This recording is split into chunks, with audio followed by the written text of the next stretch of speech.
Yes breaking news చూస్తున్నాం. దేశవ్యాప్తంగా ఉగ్రవాద కార్యకలాపాలపైన జాతీయ దర్యాప్తు సంస్థ ఎన్ఐఏ ఉక్కుపాదం మోపింది. మరి ICS all Qaeda in the Indian sub continent ఉగ్ర భావజాల ప్రచారం కేసులో ఏకకాలంలో 10 రాష్ట్రాల్లో విస్తృత సోదాలు నిర్వహించింది.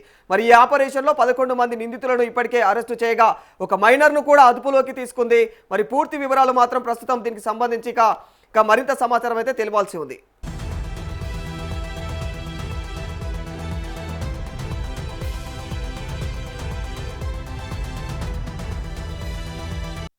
దేశంలో ఉగ్ర భావజాల వ్యాప్తిని అడ్డుకునేందుకు జాతీయ దర్యాప్తు సంస్థ భారీ ఆపరేషన్ చేపట్టింది. ICS all Qaeda in the Indian sub continent ఉగ్రవాద సంస్థల సిద్ధాంతాలను ప్రచారం చేస్తున్నారనేటువంటి కేసులు అయితే దేశవ్యాప్తంగా కూడా ఏకకాలంలో సోదాలు నిర్వహించింది.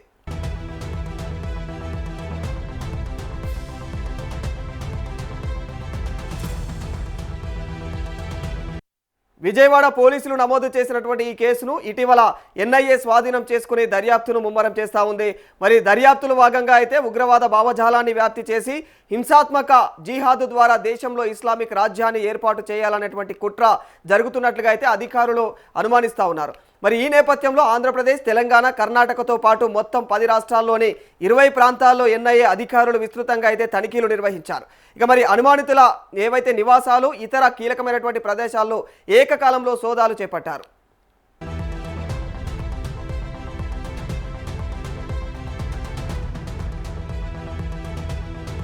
ఈ ఆపరేషన్లో భాగంగా ఇప్పటి వరకు 11 మంది నిందితులను అరెస్టు చేసినటువంటి అధికారులు ఒక మైనర్ను కూడా అదుపులోకి తీసుకోవడం జరిగింది. విచారణ కోసం వారిని అయితే ప్రత్యేకమైనటువంటి బృందాలు ప్రశ్నిస్తూ ఉన్నాయి. మరి సోదాల సందర్భంగా ల్యాప్టాప్లు, మొబైల్ ఫోన్లు, హార్డ్ డిస్కులు, ఇతర ఎలక్ట్రానిక్ పరికరాలను కూడా అధికారులు స్వాధీనం చేసుకున్నారు. మరి వీటిని ఫోరెన్సిక్ పరీక్షలకు కూడా పంపించి ఉగ్ర భావజాల ప్రచారం, కమ్యూనికేషన్ నెట్వర్క్, ఆర్థిక లావాదేవీలపైన లోతుగా అయితే విచారణ చేపట్టనున్నట్లు తెలుస్తోంది.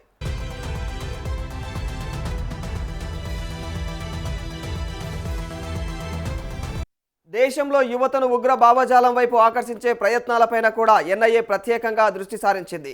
ఈ కేసుకు సంబంధించి మరికొంతమంది పైన కూడా నిఘా కొనసాగుతుందని చెప్పేసి సమాచారం. దేశ భద్రతకు ముప్పుగా మారేటువంటి ఉగ్రవాద నెట్వర్క్లను పూర్తిగా మరి ఛేదించడమే లక్ష్యంగా అయితే ఎన్ఐఏ దర్యాప్తును కొనసాగిస్తూ ఉంది.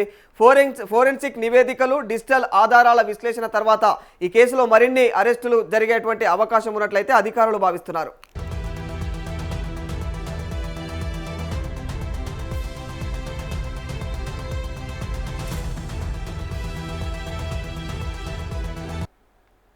ఎస్, మరి ఇదే అంశానికి సంబంధించి మరింత సమాచారం మా ప్రతినిధి ప్రభాకర్ అడిగి తెలుసుకుందాం.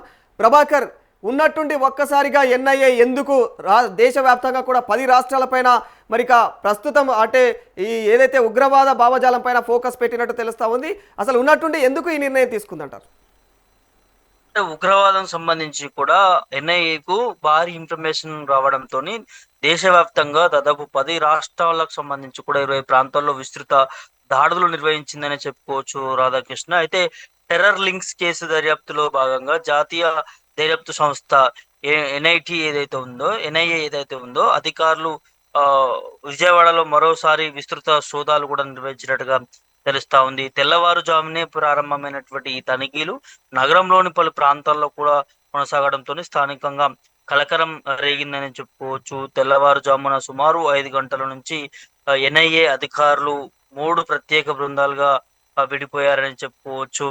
అయితే ముఖ్యంగా విడిపోయి మించిపేటకు సంబంధించిన ప్రాంతం, అదేవిధంగా భవానీపురం, మహంతీపురం లాంటి ప్రాంతాల్లో కూడా సోదాలు చేపట్టినటువంటి నేపథ్యం కనిపిస్తా ఉంది. అయితే నిందితులకు చెందినటువంటి ఇళ్లతో పాటు వారికి సంబంధించినటువంటి ఇతర ప్రదేశాలను కూడా అధికారులు తనిఖీ చేసినట్టుగా తెలుస్తా ఉంది. అయితే టెర్రర్ లింక్స్ కేసులో ఇటీవల విజయవాడకు చెందినటువంటి మహమ్మద్ డానిస్, అదేవిధంగా సుల్తాన్ బేగు, అదేవిధంగా మహమ్మద్ రహతుల్లాను కూడా అధికారులు అరెస్ట్ చేసినటువంటి నేపథ్యం కనిపించింది. అయితే ఈ కేసు అనంతరం వారిని దర్యాప్తును ఎన్ఐఏ బదిలీ చేయడంతో వివరణ మరింత వేగం అందుకుందని చెప్పుకోవచ్చు. అయితే అరెస్ట్ అయినటువంటి 3 నిందితులను మరెవరితోనైనా సంబంధాలు ఉన్నాయా అనే దాని మీద కూడా వారి నెట్వర్క్ ఎంతవరకు విస్తరించి ఉంటుందనే కోణంలో ఎన్ఐఏ అధికారులు దర్యాప్తు కొనసాగిస్తున్నటువంటి నేపథ్యం కనిపిస్తా ఉంది. అయితే వారి నివాసాల్లో మరోసారి సోదాలు నిర్వహించి పలు ఆధారాలను సేకరిస్తున్నారనేది తెలుస్తా ఉన్నది. టెర్రర్ లింక్స్ కు సంబంధించినటువంటి అన్ని కోణాలను పరిశీలిస్తున్నటువంటి ఎన్ఐఏ అధికారులు స్వాధీనం చేసుకున్న పత్రాలు, డిజిటల్ పరికరాలను విశ్లేషిస్తున్నారు. ఈ కేసులో మరిన్ని కీలక వివరాలు వెలుగులోకి వచ్చేటటువంటి అవకాశం ఉందంటూ అధికార వర్గాలు భావిస్తున్నట్టుగా తెలుస్తా ఉంది రాధాకృష్ణ. అయితే విజయవాడ పోలీసుల నుంచి కూడా బదిలీ అయినటువంటి ఈ కేసు దర్యాప్తులో భాగంగా హింసాత్మక జిహాద్ ద్వారా ఇస్లామిక్ రాజ్యాన్ని ఏర్పాటు చేయాలనే కుట్రను ఛేదించడానికి ఈ సోదాలు జరిగాయనే దాని మీద కూడా తెలుస్తుంది. ఈ ఆపరేషన్ లో భాగంగా ఏపీ, తెలంగాణ, కర్ణాటక సహా పలు రాష్ట్రాలను కూడా తనిఖీలు చేసి ఇప్పటి వరకు 11 మంది నిందితులను అరెస్టు చేయడంతో పాటు ఒక మైనరు అదుపులోకి కూడా తీసుకున్నారు. సో అలాగే ఫోరెన్సిక్ పరీక్షల కోసం నిందితుల నుంచి కీలకమైనటువంటి డిజిటల్ పరికరాలను కూడా అధికారులు స్వాధీనం చేసుకున్నట్టుగా తెలుస్తా ఉంది. చూడొచ్చు, యువత మైనర్ ఏ విధంగా ఈ టెర్రరిస్టు భావజాలాలకు వెళ్తున్నారు, ఏ విధంగా లోన్ అవుతున్నారు అనేది కూడా స్పష్టంగా తెలుస్తా ఉండేది. సో ముగ్గురినైతే ఈ నెట్వర్క్ సంబంధించి కూడా అదుపులోకి తీసుకున్నట్టుగా తెలుస్తా ఉంది. దాని మీద కూడా మరి లోతుగా దర్యాప్తు చేస్తున్నటువంటి పరిస్థితి కనిపిస్తా ఉంది ఎన్ఐఏ అధికారులు. Radhakrishna. Right, thank you Prabhakar. So ఇది ఓవరాల్గా అంటే దేశవ్యాప్తంగా కూడా ప్రస్తుతం యువతను టార్గెట్ చేస్తూ ఉగ్రవాద భావజాలాన్ని వాళ్ళలో పెంపొందించే విధంగా అయితే ఖచ్చితంగా ఉగ్ర కుట్రలు కొనసాగుతూ ఉన్నాయి.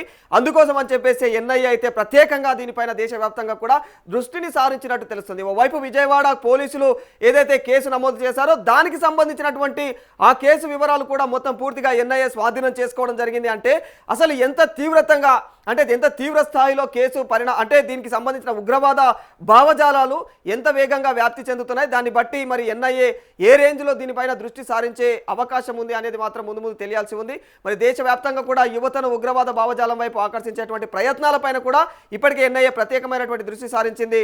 ఈ కేసుకు సంబంధించినటువంటి మరికొంతమంది పైన కూడా నిఘా కొనసాగుతోందని చెప్పేసి వాళ్ళు ఖచ్చితమైనటువంటి సమాచారం ఇస్తా ఉన్నారు. దేశ భద్రతకు ముప్పుగా మారేటువంటి ఉగ్రవాద నెట్వర్క్లను అయితే పూర్తిగా ఛేదించడమే తమ లక్ష్యం అంటోంది ఎన్ఐఏ. మరి చూడాలి ముందు ముందు ఇంకెంతమంది ఈ ఉగ్రవాద భావజాలానికి ఎంతమంది ఆకర్షితులయ్యారు, ఎంతమంది బయటపడతారు, అసలు ఈ ఉగ్ర కుట్ర ప్రధానమైనటువంటి కారణం ఏంటి అనేది మాత్రం ఎన్ఐఏ ఛేదించే పనిలో ఉంది. మరి ముందు ముందు ఈ వ్యవహారాన్ని ఎన్ఐఏ అయితే మరి ఏ రేంజ్లో ఛేదిస్తుంది అనేది వేచి చూడాల్సిందే.